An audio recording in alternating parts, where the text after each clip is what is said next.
পবিত্র মাহে রমজানকে স্বাগত জানিয়ে বাংলাদেশ জামাতে ইসলাম হরিণাকুণ্ড উপজেলার শাখার উদ্যোগে একটি র্যালি অনুষ্ঠিত হয়েছে।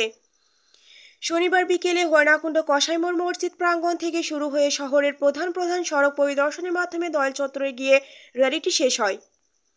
র্যালিতে বাংলাদেশ জামাতের ইসলামী ও ইসলামী ছাত্র শিবিরের বিভিন্ন পর্যায়ের নেতাকর্মীরা অংশগ্রহণ করেন।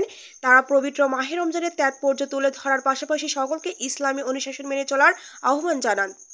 মিছিলপূর্বক সংক্ষিপ্ত সমাবেশে বক্তব্য রাখেন বাংলাদেশ জামাত ইসলামী আমির ঝিনাইদহ ২ আসনের এমপি পদপ্রার্থী অধ্যাপক আলী আজম মোহাম্মদ আবু বক্কর, জামাতে ইসলাম হরিণাকুণ্ড উপজেলা শাখার আমির, হরিণাকুণ্ড উপজেলা চেয়ারম্যান পদপ্রার্থী বাবুল হোসেন ও সেক্রেটারি ইদ্রিস আলী। আরও উপস্থিত ছিলেন সহ সেক্রেটারি মাওলানা সাদিকুর রহমান, সাবেক উপজেলা চেয়ারম্যান মোতাহার হুসাইন, নায়েবে আমির কুতুবউদ্দিন, পৌর আমির মোহাম্মদ শরীফউদ্দিন র্যালিতে অংশগ্রহণ করেন। এছাড়াও উপজেলার প্রত্যেকটি ইউনিয়ন থেকে আমির ও সেক্রেটারি র্যালিতে অংশগ্রহণ করেন।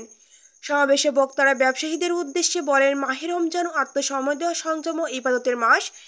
আপনারা মাহে রমজানের সম্মানে অন্তত এই মাসে নিত্য প্রয়োজনীয় দ্রব্য সামগ্রীর দাম কমিয়ে ফেলেন, সাধারণ মানুষের ক্রয় ক্ষমতার মধ্যে রাখুন।